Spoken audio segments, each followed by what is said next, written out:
right now. All right, I could call this meeting to order of the Lane Regional Air Protection Agency monthly board of directors meeting on October 17th. And we are at LRAPA 12:15. First is call to order. Second is we have a full roster, roll call I can start. Yep. Chair Cutchin, here. Vice Chair Saxon, Director Fleck, Here. Director Hensley, Here. Director Speeding, Here. Director Johnston, Here. Director Bobal, Director Plummer, and Director Pishneri. Here, thank you. Thank you. Adjustments to the agenda. Any directors have any desired adjustments? On number 6, the Citizens Advisory Committee, I think at our last meeting, Jim was not here, so we didn't get that. I think we ended up discussing quite a bit about it as it related to the Title 47 and Lowell. So if we could get, I guess, the update that we didn't get last time on that item, that might be helpful. Do you expect Jim to be? Right there. Oh, there he Right is. here. Yeah. He might show up on the agenda. You ready for all this? Okay, Yes, we'll make sure that he covers both. both. Okay, thank you. Okay. Any other adjustments? Okay, now we're on to 3, which is public participation, time limit 3 minutes per speaker. And first is comments on an item on today's agenda. Is we have any public in the Zoom? We do, staff. Okay, but no outside that. Okay, nothing heard there. Now time for comments on a topic not included on today's agenda. Nothing heard. 4 is comments from board members. All good. Thank you for numbering our packets. Very good. All right, 5 is a consent calendar, and what I'd like to do is pull the item B, which is approval of expense reports July and August 2023. The new Cassell system is not cooperating, and can you send those out maybe after when you get it straightened out? Yes, we have a help ticket in for that right now, but Aerometrics did 130,000 in the last 2 months and it's showing like 10. So yeah, I will email those out once we get it corrected, and then I will add them July, August, and September to the next board meeting. Okay, given that, Could I also have Sure. one quick comment too? This was I mean, I love the new formats. Okay, But having the beginning balance is a little confusing. It took me a little while to kind of sort through it. I mean, now that I'm used to it, I'm sure it'll be fine, but I think just the revenues and expenditures would be good for me. Because we're not seeing an ending fund balance. So you know what I mean? So we don't have like our budgeted, unappropriated funds. So it just looks a little weird without the whole story in the budget. Does that make sense? mhm. So you want me to add I the would- ending balance? You want me to take, well, the ending balance won't really apply until the end. Right, Because so just I revenue. would just say, let's take out the beginning fund balance. Okay. Is that whatever, would that be easier for everyone else? Like that we can make that happen? all right, given that, do I hear a motion to the consent calendar? I move we approve the consent calendar with the item B. Okay, Second. Second. a motion made by Howard, seconded by Matt. Any opposed? All right, motion passes. Item 6 is the Citizens Advisory Committee. Jim? Hey. So, I'll start with our September meeting first. Main point of the meeting was discussing the greenhouse gas reduction grant opportunities, mainly responding to Travis's question on it. Just kind of kicked ideas around for the meeting. So then there was a question about Lowell and open burning. I think that was in the written report from the previous month. I think it was from your July meeting. Yeah, it would have been July. I think we just got a briefing on the change and didn't really discuss it much. If that's something the board wants us to work on, we can. Well, I thought that I think there was a vote to forward it to the board as written, is that right? Okay, Yeah, I'm forgetting the yeah, details. this is that meeting, there was just a review to look to see where's it at, what would the difference be with this, you know, to explore all of those things, which is what the CAC did, and they said they were comfortable with that, those changes, and so at this point, it's release of 47 is we're not at the point of requesting a public hearing just yet before the board, but that's likely going to happen in or November. And then the CAC meeting most recently in September was focused on, so there's the climate pollution reduction grant, which is something that the EPA is setting up for some greenhouse gas emission reductions. And I was wanting to talk with the CAC, particularly with the industry section of the CAC, to get a better understanding of how potentially some of this grant funding could be used to benefit industry sources to reduce greenhouse gas emissions and how that would look or how that engagement could take place. So it's discussion to really give a better sense of how that could potentially play out. Kind of a brainstorming session here, that whole meeting. Okay. Good. Thank you. Okay. Any direction for next meetings? Directors, anything? Okay, thanks, Jim. Thank you. All right, next is number 7, the dashboard reports. Zana, you want to introduce that? So hopefully you guys all grabbed the printout from up there, because at the last minute while we were doing review this morning, we found a couple adjustments we needed to make. So so if we just start on page 1, I don't know if you guys want me to go through what you prefer for time wise. You want me to kind of go through some of the highlights? The team's here to answer questions. The big changes that we just added was on page 3, we added an update on down here at the bottom for the air toxic clean air. We added a comment down here in the purple about the public hearing for JH Baxter, right?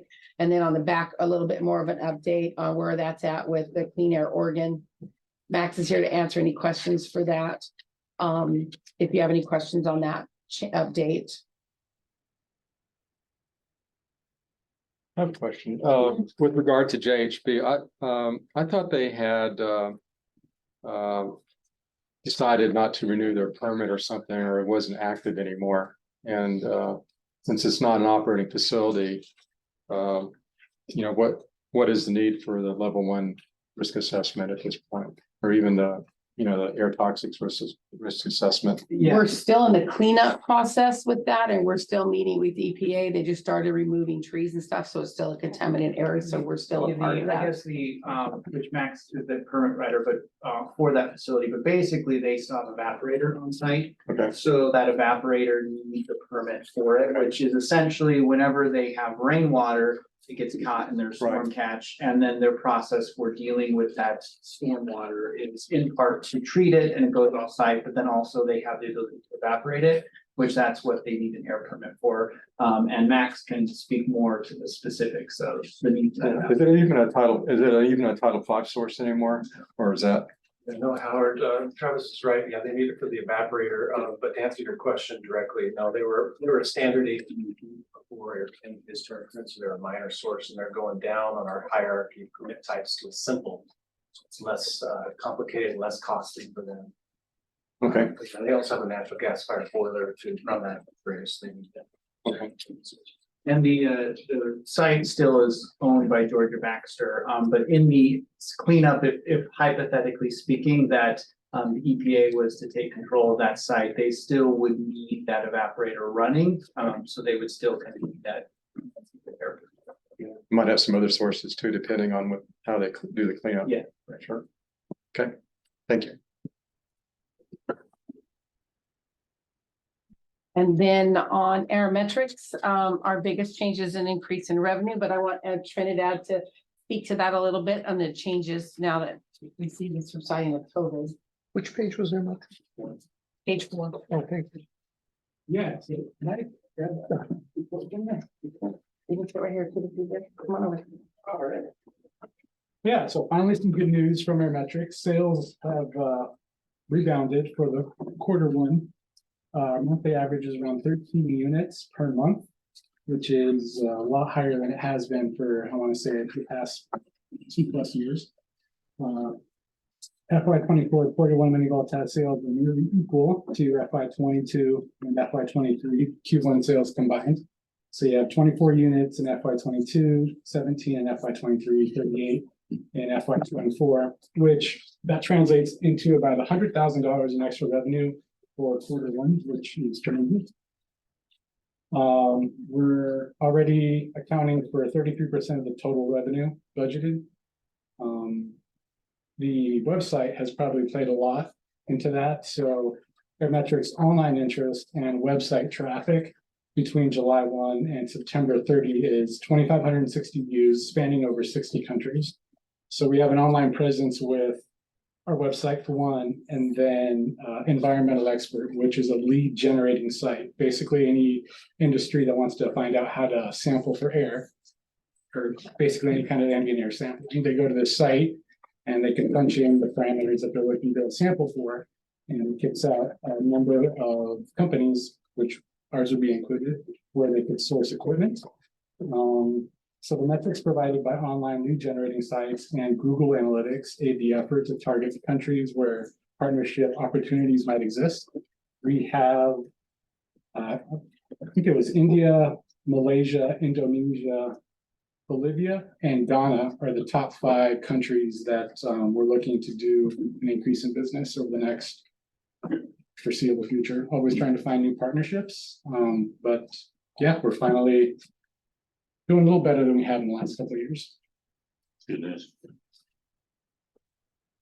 Any questions on Aerometrics? I have a question. Is there going to be, I think it was last summer, fall, you did a presentation, kind of a business plan. Right. update. Yeah. Is there going to be, are you going to do an update for us sometime soon? When do you have that planned? I think there's something on the For docket November. for November. Okay. So Great, thank you. Forgive me if I don't recall the information. Have you landed on a site of where to operate out of? A building?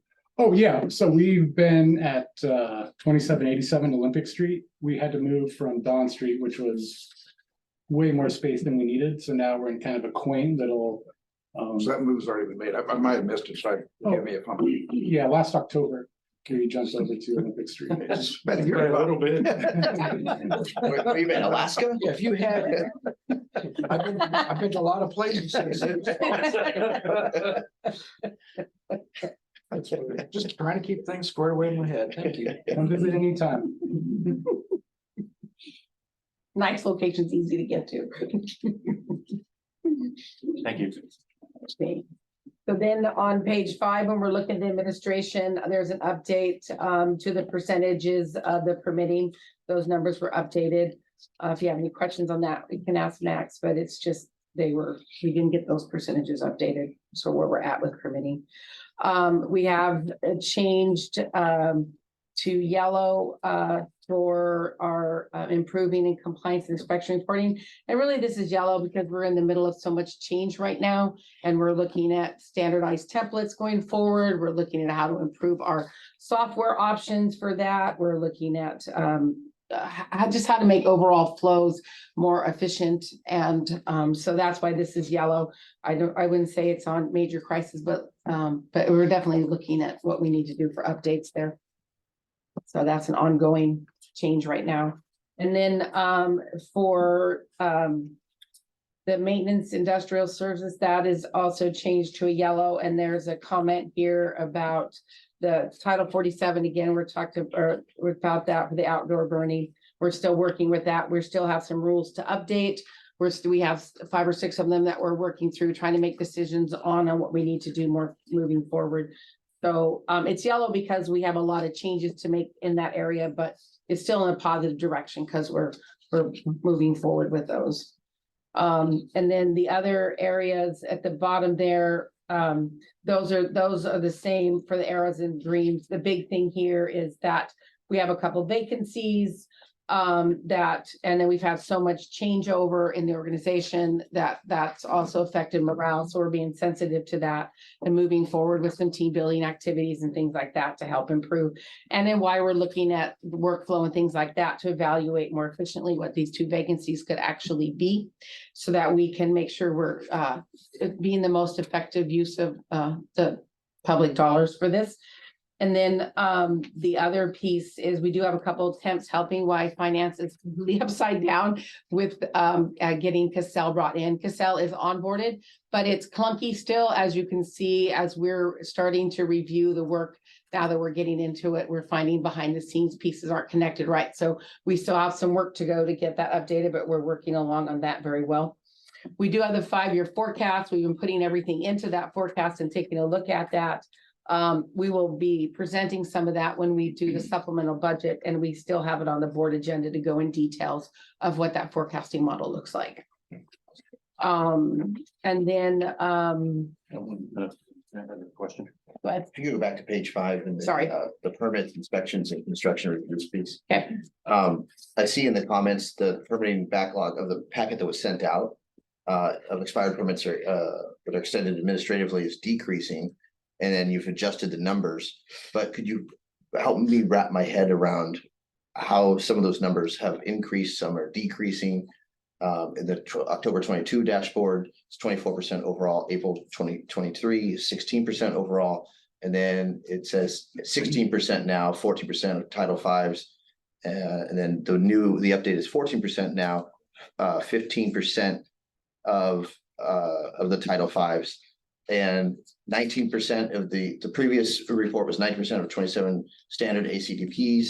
This is now 15% of 27 standard ACBPs, including with 15 of 26 simple ACDPs, concluding with the updated report 11 of 28. And so I see decreases and increases, and I just would like to wrap my head around the discrepancies, please. Okay, Max. Yeah, sure, Matt. So the previous version that you looked at was actually the April dashboard. And so these changes are all decreases, and they're reflective of the updates that I made for the October dashboard. So whatever you got previously, we just went out with the old April 2023 numbers. Yeah. Okay, so it's October 2022 is what this, the previous pack was sent out says. And so the update is spring 2023. Correct. So we're always looking back what we did 6 months before. So in our April dashboard, we're looking at how we did compared to our October 2022. Okay. And this one is, since we're in October, we're looking back at April. Okay, so forgive my confusion. It's like a math problem, and going back to our high school math days. What's the bottom line here, Max? Yeah, so we're having, we're getting more of our renewals out the door. So that's why those percentages are going down. For the most part, is we're getting, so administratively extended permit is one that is, has a life beyond its expiration date. So it's, doesn't expire until we issue it. So we're gotten to that point where we're catching up on our backlog is what it's trying to show. Okay, since I made a scholastic analogy, if you had to give a letter grade as to how we're doing and providing timely permits, inspections and construction reviews, what would it be? Well, our goal, like the bottom purple paragraph is that we have a goal of no more than 20% for Title V, and that's what I've set for the other categories as well. So to answer your question directly, I'd say we're doing an A. Okay, great. Minus. Okay, thank you. Great, thank you. Okay.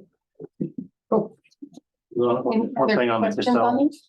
remind me, did we buy the cloud version or we did, We did buy the cloud version, yes. and it comes with a support package and Yeah, is it charged, they charge us for that? Or is it just kind of So part of it's- the? a little over $2,000-ish a month, don't quote me, or just under 3,000 a month for the software package. And the advantages being in the cloud is we don't have to continue to update servers as often. So if you take the $800-ish difference between having it on the server versus the cloud, it probably almost comes out equal because we're not having to continue to buy new servers to keep up. And it's unlimited support, so I could call them 75 times a day and it doesn't change the monthly amount. And they're very efficient in catching up with us on questions that we have, so they're a great support system for that amount. And they connect to it remotely and fix things up like that. Yep, they remote right into our computers and fix it, so.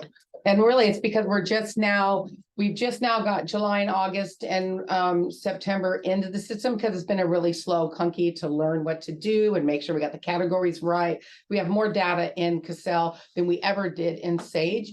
And we're trying to make sure it's efficient and categorized the way that we need to bring out the reports for you guys to see. And so it's been a slow onboarding process. And now that we've kind of got all these months in, we started the reconciliations of them all, and we're like, oh, look at this. This doesn't look right. And so that's why we're like, had to pull it. It's got a mistake. Okay. Quick question. So is the online version as powerful as the desktop version? Because I know in QuickBooks, they are just night and day. I mean, we looked at doing online, and I mean, it literally was missing so many features. It wasn't worth, that for us. Is this anything like that, or? We have all the same features. It may be a pinch slower sometimes to open it up, but once it's open, it has the same features. One of the pluses that help us is, since we're a hybrid organization now, that makes it a lot easier for us to get into the software for the ones that are remoting in that day. And we can save it into Cassell's cloud, whatever documents we're working with. So that's kind of an extra thing, but I think that's our only real hiccup, is sometimes it's a little slower. Okay. Thank you. All right. Anything more on the? Any more dashboard? questions on the dashboard? Quick question. Can you remind us the two vacant positions right now and any updates on filling those? It's an environmental engineer, so it could be an engineer or a specialist that is vacant, but it was an engineer that left. And then one of the air quality specialist inspectors. And so what we're doing right now is we're tracking time to get a better feel, because permits are low right now. We're keeping up with that.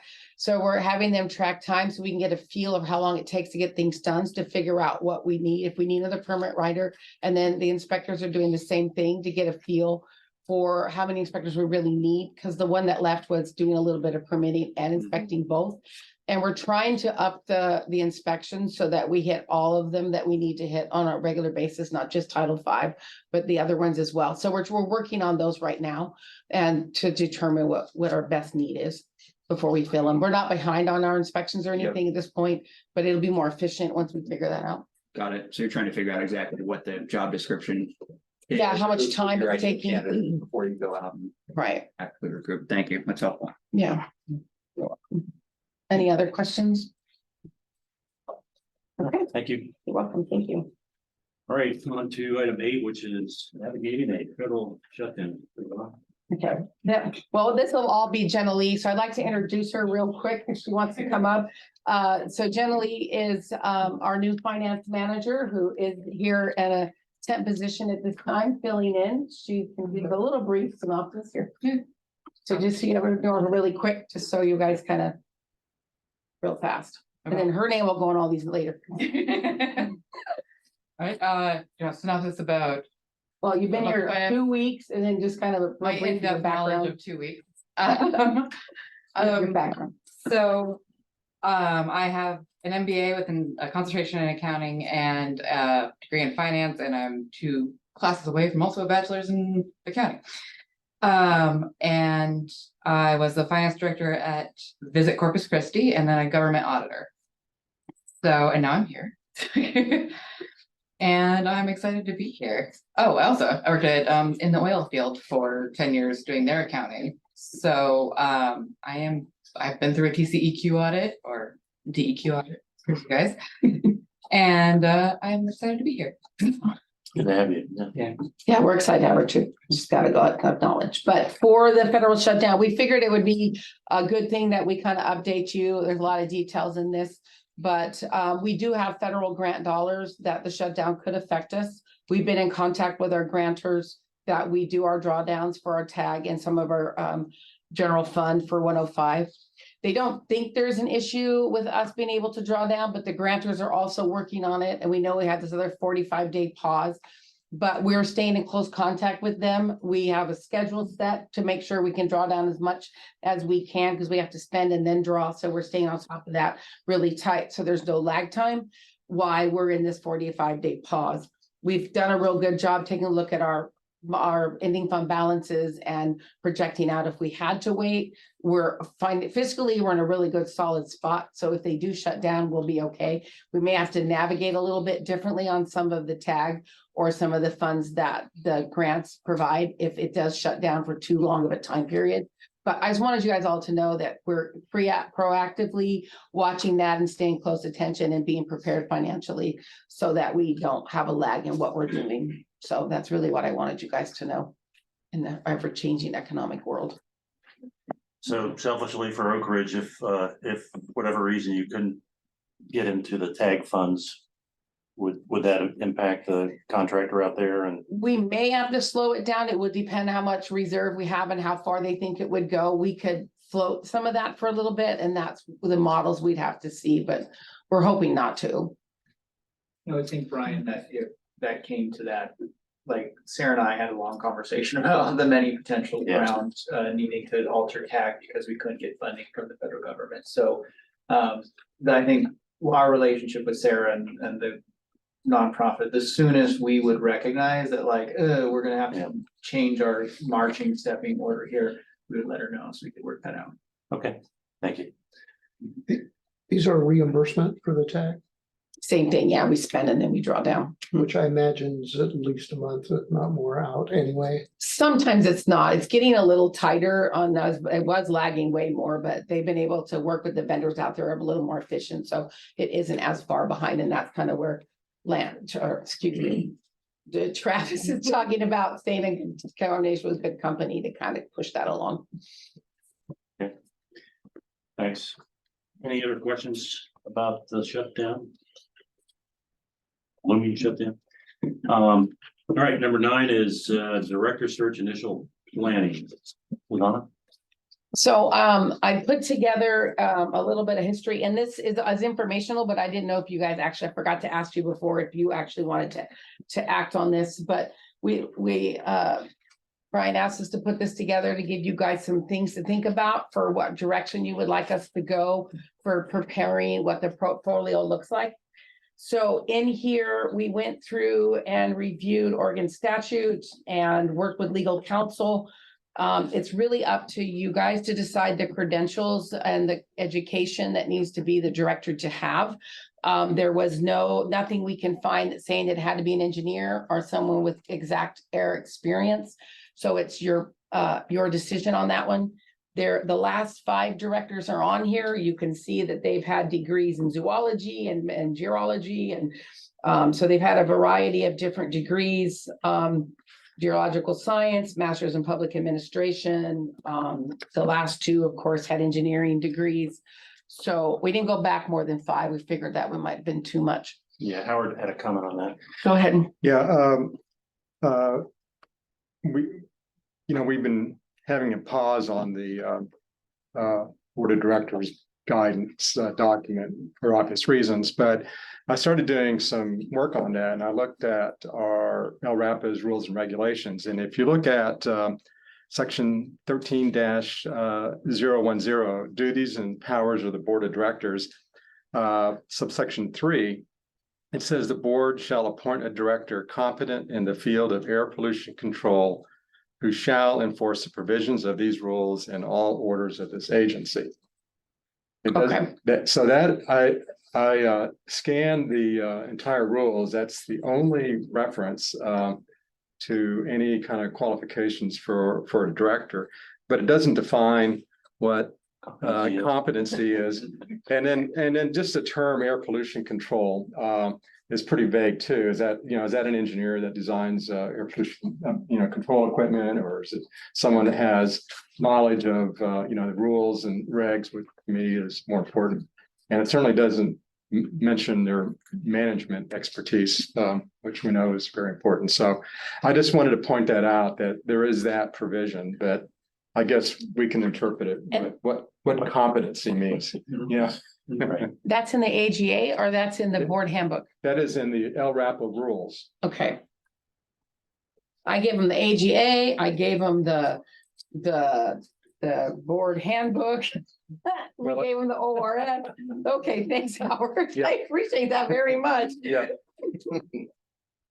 Perfect.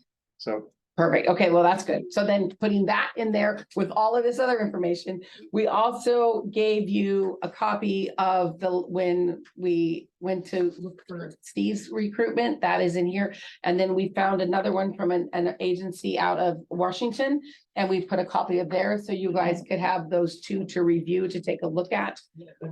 Suggestions that might be helpful for you guys to think about is doing a staff survey of what qualities that they would like the future director to have and what are important to them. Maybe add in some more part of the interviewing process with staff, maybe some meet and greets, some sort of those kind of things.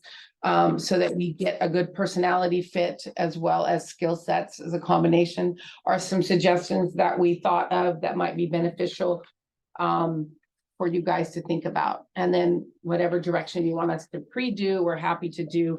Also, I looked up that you did use SRG last year, or with the recruitment for Steve. It was $25,000 that we paid for that.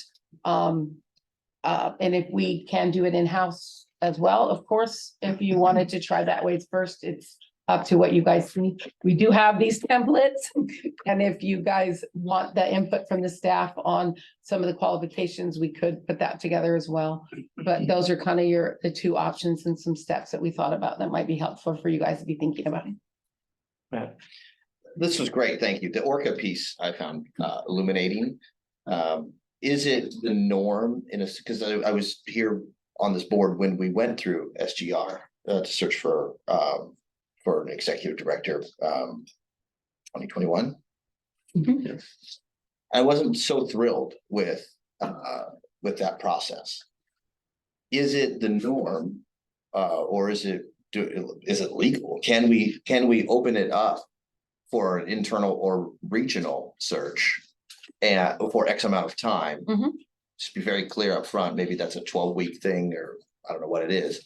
If at that point we don't get enough candidates, then we can look to an outside firm. But I would be hesitant to champion revisiting our relationship with SGR.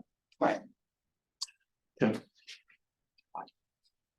don't like him as a. You have something, Jim? Yeah, I'm sorry, yeah. No, I like this SGR and I'm not countering that because you don't, or you didn't, but I'm just saying is that I worked with them very closely during that recruitment and I thought they did a very good job in a sense of the effort that they put in. And what my takeaway from that was that there is such a small gene pool of people that are competent. In air quality. And air quality that are, it's as far as the people that were, and may not be how many that have got expertise in this field, but there was just seemed to be a small number of those folks that were interested in applying versus, and I see the local, and I think even if you go ahead and start large, national, it's not excluding local. Right.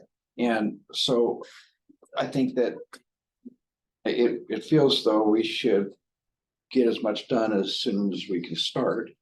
And again, encourage local folks and, whatever channels we can do locally, but I think a professional recruiter is the way to go. And yes, I understand they're expensive, but it's a cost of business as far as from my perspective. So I guess that's kind of about where I'm at. Mike and then Howard. Yeah, I agree. I would really like to, hire consultants.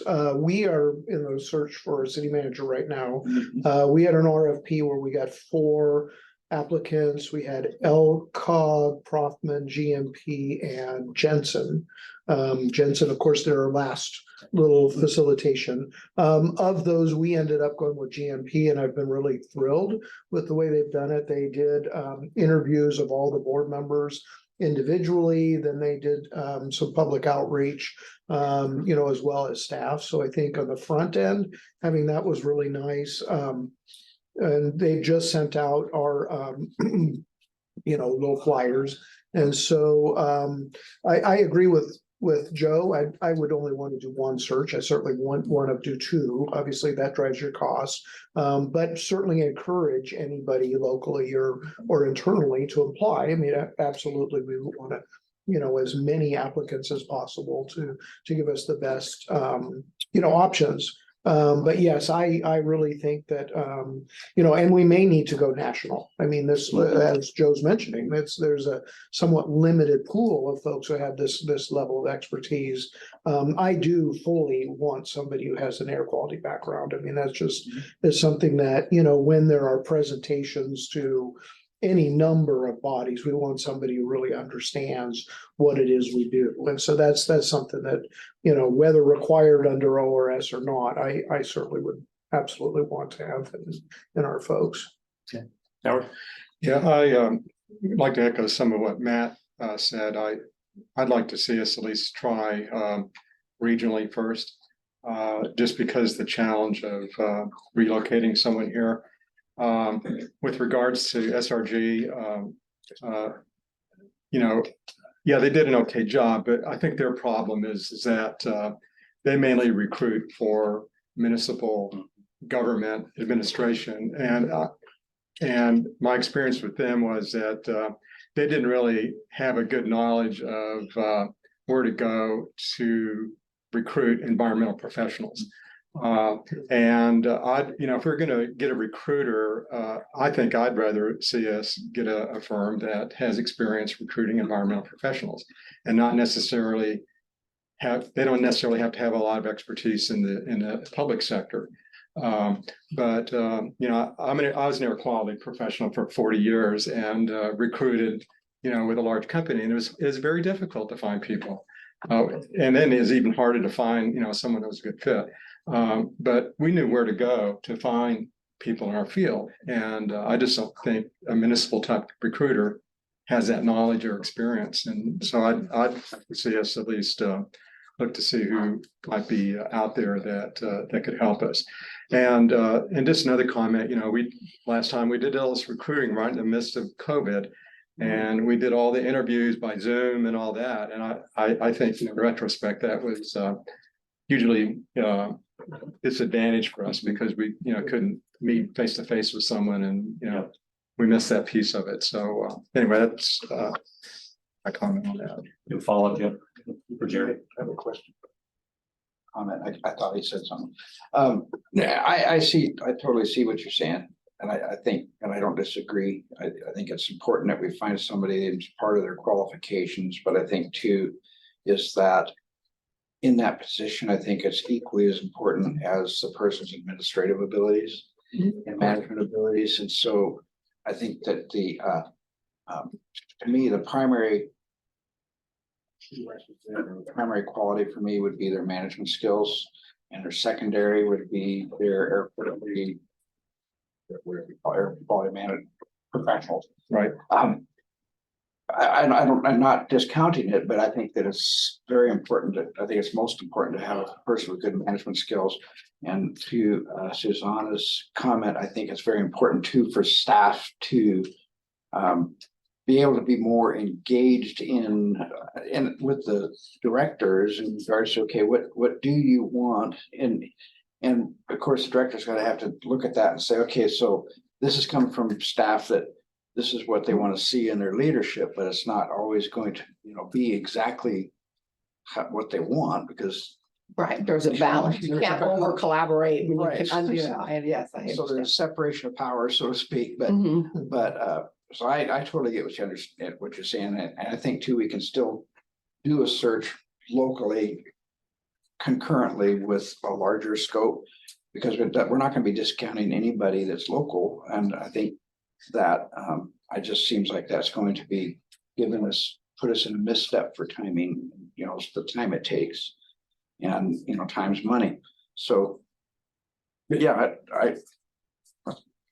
I see what he's saying too.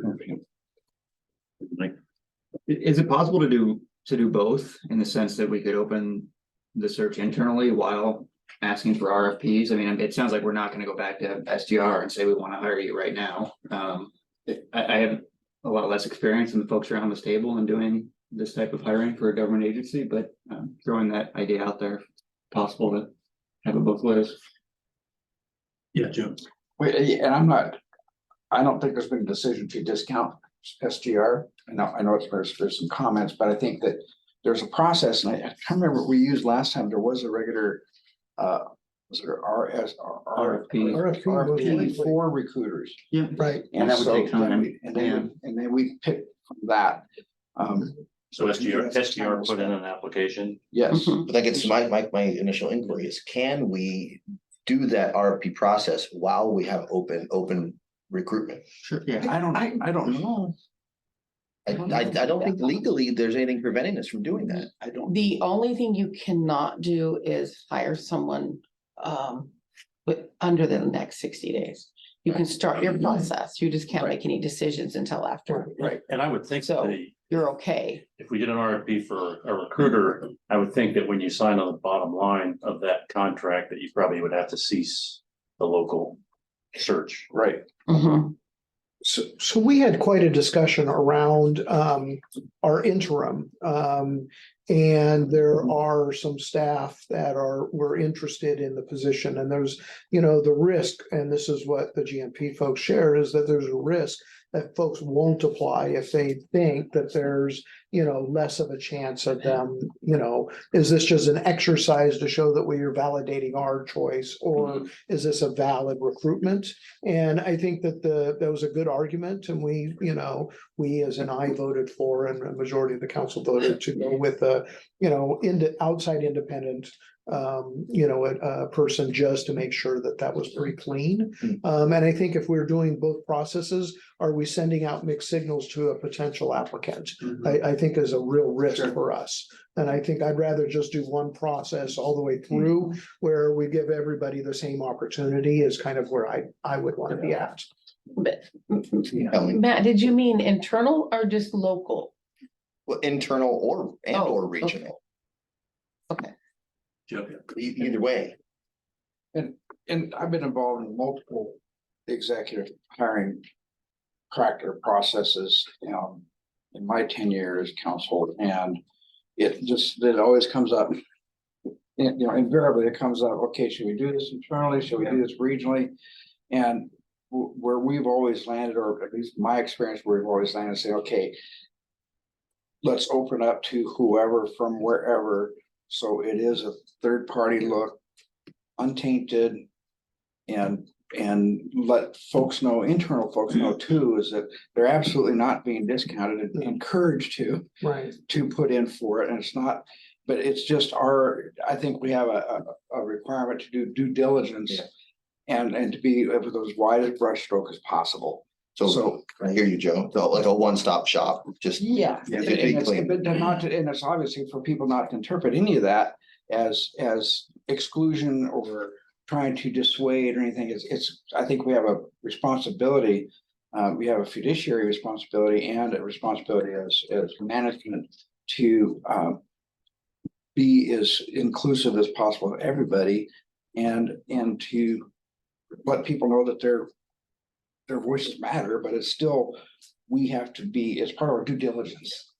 Yes, and to Howard's point, because we're an air quality control agency, part of that due diligence is to find the most competent air quality candidate. Therefore, the RFP or process, we should be looking at professional recruiters who hire within that industry, and not, to Howard's point, I'm sorry to put words in your mouth or speak for you, but not in the municipal or county or government sector necessarily. Like, let's really find that right headhunter. We can encourage them to put in an application for the. Right, exactly. We can mold that. I think we can mold that RFP to say, this is a recruiter we're looking with some expertise in this area, et cetera, but still leave it open to whoever, because we're still gonna be looking at their responses. Yeah. And if someone's responses typically has been doing some municipal hiring, but then all of a sudden in the last 2 years, they've been doing a ton of technical hiring, et cetera, then, why exclude them? So. Well, I guess I kind of agree with what you're saying now, maybe just not trying to do two processes. I think it gets a little Oh, yeah. messy if we have a parallel process. I'll just remind and just mention to the new folks that last time SRG, actually, we had to reopen the recruitment process by them because there were very few, if any, qualified candidates that didn't even meet the minimum threshold. And so we had they had to reopen that and re-advertise and go through that process. So it was an extended period. And I think we just need to take the time we need. Obviously, no hire is a lot better than a bad hire. And I mean, we all know that if, we've been in that business and so we just, need to take the time it takes. And, I think we're Savannah's steering the ship right now, doing an excellent job. And she's got a lot of support here with existing staff. And so things are still moving in a good shape. And, let's just not worry about trying to expedite things, because I think once you do that, I think our risks increase. And, the other thing is, we're getting ready to go into the holiday season, and, that makes it difficult too, to find folks, because people aren't necessarily have their mind on, changing jobs or looking for new positions and things. So, we have that. So I was gonna actually ask some questions around that. I guess, one, if we do want to do an RFP, do we need a motion, or can we just do that by consensus? If so, I would suggest we do that this meeting. I did notice, and I don't know if we'd get them back by next month or not, which means I saw in our director's report that there's a question mark on having a December meeting, which we normally don't do, but it seems like there was something as a potential for that. I wanted to bring that up to see if you needed a December meeting to make any voting on the decision for the director's recruitment. And also, we're also needing to bring the building remodel to you with options. So we're trying our best to figure out the funding process. If we delay it too much longer, it'll be harder to stay with our construction goals. So if we did do a December meeting, we would have those two items on it, the remodel and the recruitment. Well, then that gives me less concern if we're doing December. I just would hate to go months without doing anything, was kind of my concern. I'm okay with the December meeting. Yeah. Yeah, I'm okay with the December meeting too. It just dawned on me. Maybe I can feel you champing at the bit, because there's one person in this room who has gone through this application process through SGR. And I don't think it's appropriate to ask how that process went, but for fairness to all the candidates, including that particular candidate who's in this room, it would make sense to me to find a new firm. So everything's on equal footing. Well, it's an RFP process, so it's kind of like, you're gonna go out and encourage firms to apply. Right. And I think that's what we could do with some of the air quality technical professional firms, is encourage them to put in a submission. But do we need a motion? You will, and change it from informational, and then direct us to put those So together. put that on the for you. December meeting? No, you could No. change it now and direct us and bring the answers to the December meeting. I think we've got a consensus unless someone has a problem here. Okay. I have a question. Will we have an opportunity to look at the draft request for proposal before I would, out? that would make sense to I'd me. like to see that.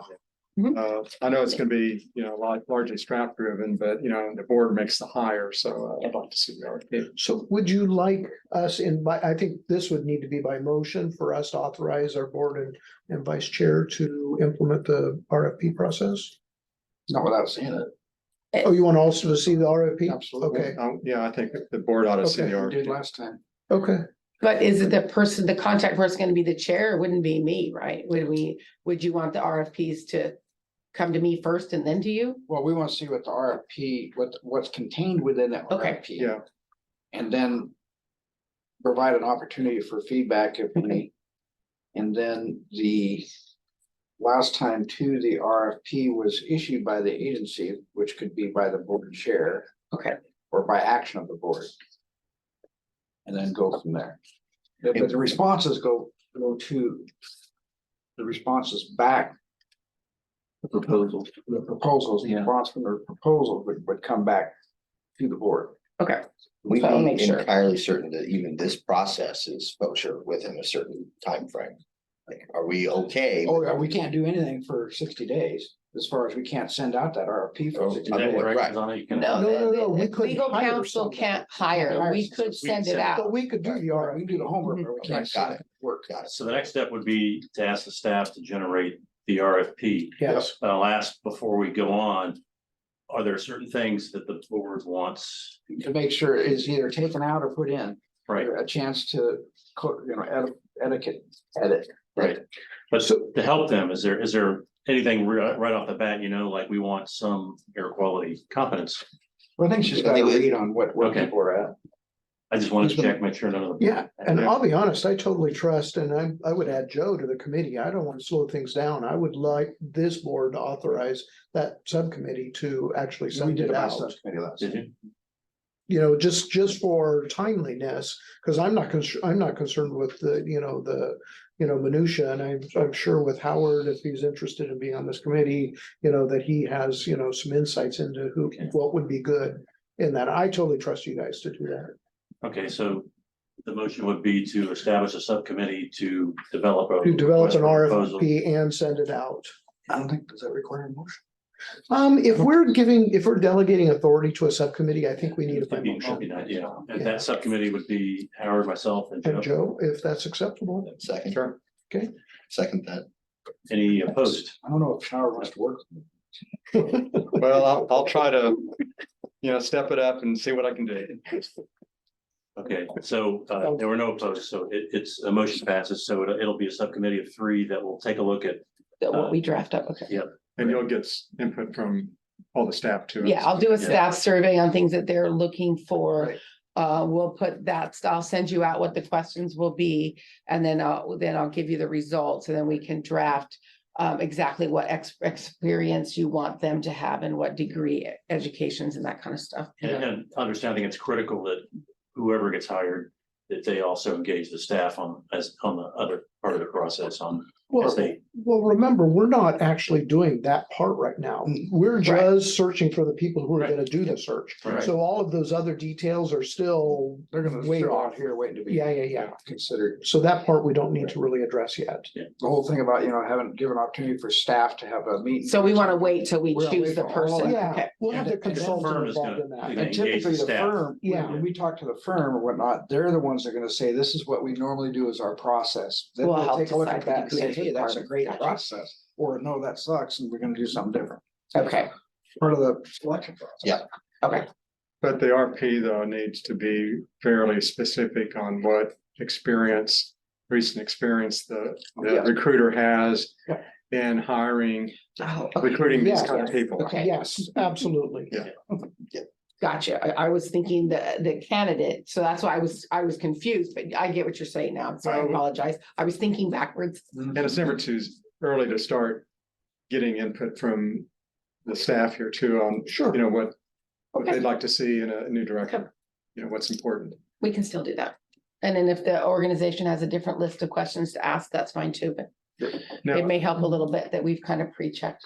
now I wasn't part of the committee last time, but did you guys, was there did you come up with a document as to what the selection criteria was for the recruiting firm? there was one. Lance, you over. There was, I think. Yeah. We had one.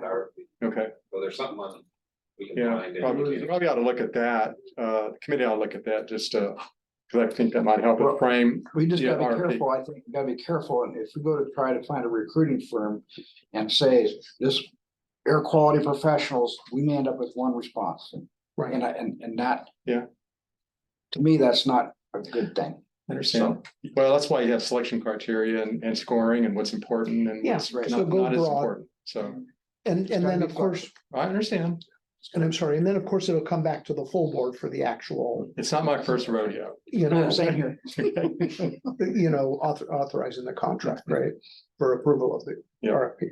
That's what December's meeting's goal will be for you guys to choose, right? That's If what we're gonna timing try. works out.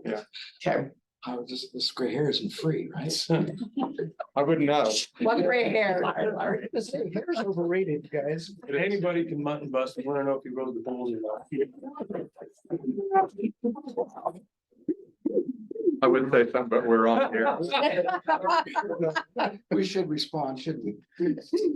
Okay, thanks for that. Awesome. Setting that up, Susanna. Great. And Okay. Any questions of us for that item? No, I will get this stuff together. I'll put you three on the email together and send this out. And I'll send you the last one and our comments on the first one. Okay. Great. All right, moving on, number 10, director's report. Donna, how do you want to handle this? Any questions you guys have? I mean, we followed the same suit as always, so the information's in there. I did go through and add a little more detail on what future agenda meetings will look like. But did you guys have any questions? This one, I didn't look at this real carefully, but was with all the wildfire smoke this summer, did we have any exceedances that would require LRAPA to the exception report to DEQ and EPA? I believe so, Lance would have more. Yeah, we technically, yes, but since all of our sites, including Oak Ridge, are now in compliance, you don't have to submit an exceptional request till they relook at things, which they will do with this new standard coming up. Right. Kind of one of those weird catch-22s where if you're already in compliance, then it doesn't really matter. It doesn't make sense, but Yeah. if you're non-compliance, yeah, but we did have some exceedances that would require that. Okay. We need to. Question, Lance, are they gonna do that 3-year average going back with the new standard? So once the new standard comes out, they'll pick a date. Right now, it's maybe 2021, and then they'll do the 21, 22, 23. That's how they'll decide if we are in compliance, or maybe won't be, and then it'll be 22, 23, 24 for the final. If we are in compliance, it's kind of depends on when the standard is actually promulgated. But it will go back at least a few years, probably two Seems previous so years. weird to go It is. backwards with a new standard, but, okay. Thank you. They want to see their changes, have some lines in the wrong direction, so they can show the improvement later. All right, any other questions on the director's report? Lance, is there an ETA on when EPA will promulgate the new standard? And They promised by the end of the fall, that the rumors is it might be the first of next year now, but we'll follow it there. that's all. Government shutdown, and all that. Yeah. And it is already fall, so, Yeah. And we have a grant that was submitted in April, that they initially were like, it was like, we'll get back to you in July. And then they were like, we'll get back to you in early October. Now they're like, we'll get back to you at the end of October. 2 weeks away. Yeah, well, at some point, they'll make it. All right. Matt has a question. Apologies to staff for this, because I've long pointed to the amount of complaints. And the minimal amount of complaints that I see. And I recognize that there are some folks who may complain more than others, and some folks who hear the acronym LRAPA and I don't know, they think it's a word in Espanol and not an acronym for the Lane Regional Air Protection Agency. Are there grant opportunities for communications with the public at large through radio, TV, digital, etc., to point the community at large about our mission and how to properly make a complaint, or how to better engage with the agency? Are those grant? I wonder if those grant opportunities exist, or if in the past we've been able to secure them. But time and again, I get a report and I see that there are fewer than 50 people. In this case, there's 37 persons in a month who are making complaints, and complaints are informative, but it's not a statistically relevant sample size. Mhm. And I wonder how we as a board could be helpful for the agency's overall mission to better tell our story in the public space, TV, radio, digital, etc. It's definitely something we can look for grants. That's a complete option for us to look. We did attend the Safety Day event there, Jerry's on Saturday. I got to go out there. That was a great opportunity. We could be adding some of those too, depending on budget, to Mhm. increase our visibility. those are, I mean, honestly, I wanted us at both Jerry's locations. We just didn't have the bandwidth to be in two places, but that face-to-face communication is powerful. People had lots of questions. Right. Some of us didn't know who we are. I mean, Travis did a lot of talking. I was only there for a short period of it. But it was really a really awesome opportunity. I Right. mean, but. we The can face to look face to is things- great, like that's what's gonna move the hearts and minds. But Right. that's also like going fishing, you'll appreciate, I'm gonna catch your attention. I got It's- It's It's like going fishing to feed a family of Right. 400,000. When there's an opportunity to cast a much wider net. Sounds like you want to invite the Bears, though. The Bears. I hear you, yeah, so with a lot of fish come a lot of bears. So if I could offer, that's actually exactly where I was gonna go. I could see both sides of this. You know, you could tell people what is a valid complaint or not, which is beneficial. You know, we do not regulate marijuana smell. We do not, you know, there are things, ODF, slash burns and stuff we don't regulate. Agriculture, we're not involved in. So I mean, the education piece is awesome, but I don't know that the whole idea of asking folks to Yeah, complain. I hear that. It doesn't quite. In my time in Lane County, I see this as a radio guy, and there's a There's not a TV radio guy, guy. and there's a radio guy, right? I haven't heard us tell our story to a broader audience, and I think there's some real opportunities there. Yeah, education would be wonderful. And I'm sorry. I would say, Matt, that as for grant funding, for one, I would say that just a grant funds, at least as far as I'm aware of, that would be kind of under the EPA. A lot of that grant funding is not, they're always wanting it to kind of, every grant should be seen as seed money in the sense of how could this grow into something beyond just here's this purse that you use, then what's the purse gone, and the program dies. But I agree that there would be more benefit to outward media outreach and just of like, hey, we are a local air control agency. We offer resources as service to the community. I do think that's a balance that we want to try to hit well. To kind of the point of soliciting air complaints seems weird, but making people aware of like, hey, if Education. there's an outdoor burn and your neighbors are smoking you out, we're a resource that exists where we can help address that. Or if there's this funky smell that you don't know what it is, Right. we have a little more technical ability to look into that to get some insight to that. I think that going through this process that Suzanne is leading us through of like, okay, the old administration's out, we're kind of recessing the finances and figuring out how much, cause I guess historically, I would say I would have no idea what budget existed to me from the public affairs department that existed to even go down the road of media radio ads or YouTube ads or whatever the case may be. But as things get more restructured and thought of as how can we be more efficient and solving our problems better, I think that's when it's like, okay, Travis, you have a $6,000 a year media budget, which would be the first time I've like even ever had something like that. To say, okay, how can we most effectively use these dollars that have been allocated to make sure that Lane County understands that we're a resource that's available for whatever that may be. It's very helpful, thank you. And that's on our goal list Yeah, to good. accomplish. Great. We have a lot of big plans. We're working on them. Step at a time. Baby steps. Anything more on the director's report? All right, moving on to December meeting. Donna, you got it? Well, ditto to repeat what I said a few minutes ago. So basically, those two agenda items would be ideal. We'll put them on December.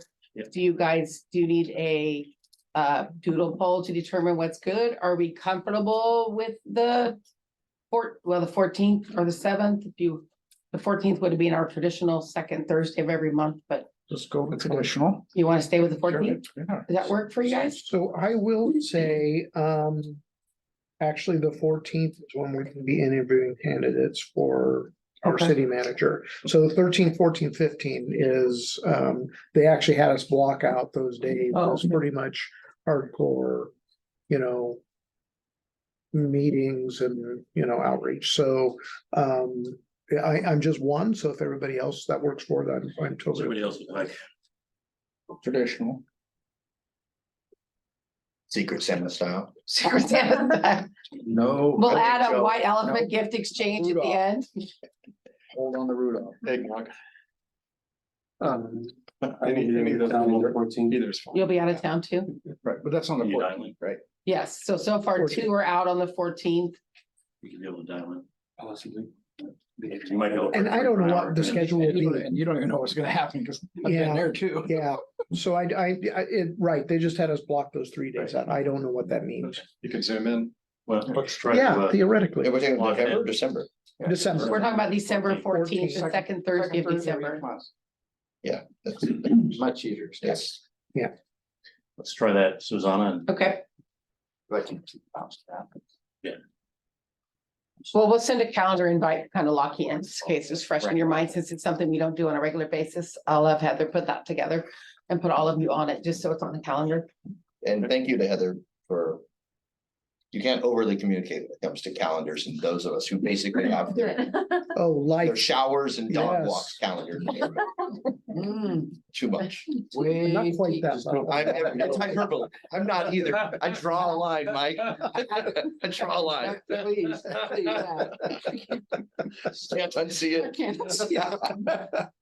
Before we wrap this up, I just had a question. I had asked Susanna to do a weekly update, just given the situation we're in. What I want to do is, I don't want her to do it if it's not of no value to anyone. So are people appreciating that or not? I appreciate them, Yeah. but then again, I also realize too that that's all work and it Lot of seems work. like she's kind of busy. Yeah. that seems If like everyone's got a expensive. warm fuzzy now, And I I'd think be if I'd be happy to. director's report could be. I part of do, our I have a warm meetings. fuzzy. Okay. I don't need them. There you go. Okay, Let us know. if so you want none, one a month, or Well, just none? no, for now? when Just we have our director's meetings, report. when we have our Okay. meetings, is find time to We- give us Well, updates. I love them. I just don't want you to end up with more on your plate. Okay. These director meetings, there's a fine time. Any changes you would like to do to this director's report, let us know. We have been discussing how we can make this more efficient for you guys and keep that communication strong between us and them. Having all the managers here is also important, so you can ask questions directly. So we do have some thoughts on updating that to be more efficient, so we can put those together too, and then because I'm happy to keep you guys informed, whatever you need I think some of your updates would be wonderful in here. in there. Okay, Yeah. okay. And make it you. efficient for You're lighting for up. the staff to produce too. Yeah. So that's the One of my best. board members, I got a board meeting at 4. A board member calling. Fine time. All I'm right. saying I'm not I will gonna make be those there. changes. Thank you, guys. Anything else, directors? Motion to adjourn? Adjourn, what the heck? Thank you all for your hard work. It's like, you know, it's an adjournment, and it's 13:20. Do you need this back? 13:20. That's hilarious. The one thing I didn't give him, we're trying to figure out if you guys could decide if it had to be an engineer or had to. Yeah.